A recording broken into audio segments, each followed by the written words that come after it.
আসে না সবাই এনে আসলে আর যাইতে চায় না বাড়ি। তাই আমরা আবার যাবো না, আমরাও থেকে যাব। আমরা গ্রাম ঘুরতে ঘুরতে অনেক ক্লান্ত হয়ে এই সুন্দর জায়গাটা দেখে বসে পড়লাম। এটা হচ্ছে মাচা নদীর উপরে। আচ্ছা, এটা নদী না বিল? এটা নদী। নদী? বিলের মতো মনে হচ্ছে। না, এটা নদী। কি নদী? এটা সাইনধরের নদী। কি নদী?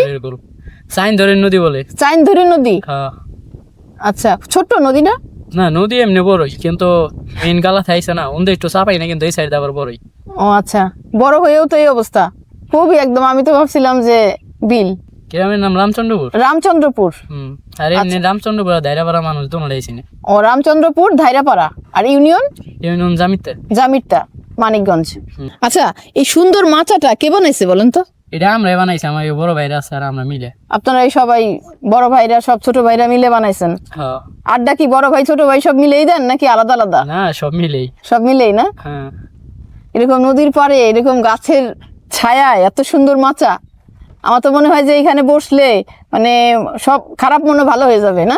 হয় নাইস হয়ে যায়। দেখা গেলো বাড়ির থেকে মার সাথে রাগ হয়ে আসছেন, মনটা খারাপ, এই জায়গায় কিছুক্ষণ বসে থেকে মেজাজ ভালো করে আবার বাড়িতে চলে যাওয়া যাবে, তাই না? হ্যাঁ। না, আমি তো বসে আমার একদম ভালো লাগতেছে। মানে নিজেই আসে না সবাই এনে আসলে আর যাইতে চায় না বাড়ি। তাই আমরা আবার যাবো না, আমরাও থেকে যাবো। আচ্ছাটা কতদিন যাবত দিছেন? মাছাটা তাও 2-3 বছর হয়ে গেছে। 2-3 বছর হয়ে গেছে? আসলে একটু পাশে আরো বেশি হইব, কিন্তু এনে তো আইসে 1-2 বছর যাবত। আচ্ছা, কতক্ষণ এখানে আড্ডা দেন? এনে আসলে আমাকে কোনো টাইম নাই। কোনো টাইম নাই? রাতেও থাকেন? রাতে মাঝে মধ্যে ধরেন রাত 10টা-11টা থেকে। রাত 10টা-11টা পর্যন্ত এখানে আড্ডা হয়? হ্যাঁ। আড্ডার বিষয় কি থাকে? আড্ডার বিষয় এমনি কোনো কিছু না, ধরেন এমনি সবাই ওই যে নৌকা বাইচ দেয়, নৌকা বাইচের আড্ডা থাকে। আর এমনি ফুটবল খেলা, কার লগে খেলা রাখলো না। হ্যাঁ, আপনাদের মানিকগঞ্জে তো অনেক মানে নৌকা বাইচ হয়, গান বাজনা অনেক কিছু বেশি হয়। এখানে বসে বসে গান টান করেন না? না, এনে বসে অতটা এমনি গান টান হয় না, এই যে এমনি খালি গল্প। শুধু গল্প? সবাই কি মোবাইল নিয়ে গল্প করেন, যার যার মতন মোবাইলের দিকে তাকায় থাকেন নাকি? না, সবাই আসলে এক জায়গায় বসে ধরেন একজন একটা কথা কইলে ওটা নিয়ে সবাই আলোচনা করে। মানে সব জায়গায় তো এখন শুধু যার যার মতো মোবাইল নিয়ে বসে থাকে, কেউ কারোর দিকে তাকায় না। তো আপনাদের এখানে সবাই মিলে মুখোমুখি হয়ে আড্ডা দেন সবাই? হ্যাঁ, সবাই মুখোমুখি, ধরেন এনে আসলে কেউ অতটা মোবাইল টিপে না। তাই? হ্যাঁ। দারুণ তো, এই বিষয়টা ভীষণ ভালো লাগলো যে এইখানে আসলে মানে মোবাইলের দিকেও কারোর আর মন থাকে না, সবাই আড্ডা নিয়েই ব্যস্ত থাকে।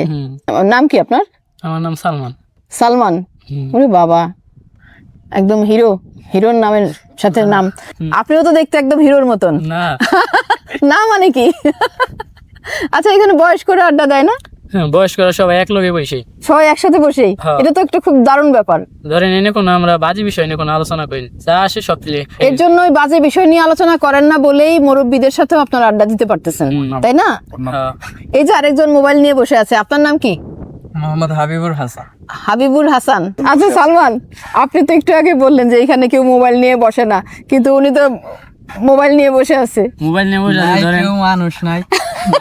মানুষ আর আমরা এইভাবে কথা কয়ে তো উপস্থিত। মানে মোবাইল নিয়ে বসে থাকতে ভালো লাগে নাকি এরকম সবার সাথে সবার কথা সবার শুনতে ভালো লাগে? ধরেন এনে আসলে আমরা মোবাইল এমনি বাসায় হালকা পাতলা টিপা, কিন্তু এনে আসলে কি একজন কথা হইতেছে কথাটা আমরা শুনতে হয়। এটা একটা খুব গুরুত্বপূর্ণ ব্যাপার যে কেউ কথা বললে সেটা মনোযোগ দিয়ে শুনতে হয়। শোনাটাও একটা ভদ্রতা। আর মোবাইল নিয়ে যার যার মতন বসে আছে নাকি রোবটের মতো হয়ে যায় না একদিকে? কেউ যদি মোবাইলে যদি কেউ কথা বলে ফাঁকে যায়। আচ্ছা, ফাঁকে যায় কথা বললে পারি না সে, কিন্তু এনে অতটাই সবাই এক জায়গায় বসলে কি আমরা একজন আর একজন কথা শুনি। এখানে কি সবসময় এমন বাতাস থাকে ঠান্ডা? ধরেন সবসময় এরকম। আবার যেকালে গরম একটু বেশি করে হয়ে গেল বাতাসে ইটা হালকা একটু কম থাকলে হয়ে গেল হালকা বাতাস। আর শীতকালে কি করেন? শীতকালে এনে অতটা মানুষ বসে না, হয়ে গেল তো রোদ থাকে না? রোদ পোহাইতে আসেন না? রোদ পোহাইতে আমরা মাঝে মধ্যে মাঝে মধ্যে। ওইখানে রোদ কম থাকে? হ্যাঁ, এনে রোদ কম থাকে। আচ্ছা, গাছের ছায়া না দেয় লেগে। আচ্ছা, তাহলে আমরা বসে আছি কি গাছের ছায়ায়? এটা কি গাছ উপরে? ডুমরা গাছ। ডুমরা গাছ। দইল্লা, ওই যে ছোট ছোট গোল গোল ফল হয় না? কিন্তু আমাকে বাসায় আমরা ডুমরা কই। হ্যাঁ, এই গাছগুলো পানির ধারে একটু বেশি হয়। অনেক ধন্যবাদ আপনাদের, খুব ভালো লাগলো আপনাদের সাথে আড্ডা দিয়ে। এটা মূলত সিজনাল আড্ডা, মানে গরমকালের জন্য এই মাচাগুলো তৈরি করা হয়। মানে এইখানে বসলে মানে শরীর মন সব কিছু ঠান্ডা হয়ে যাবে।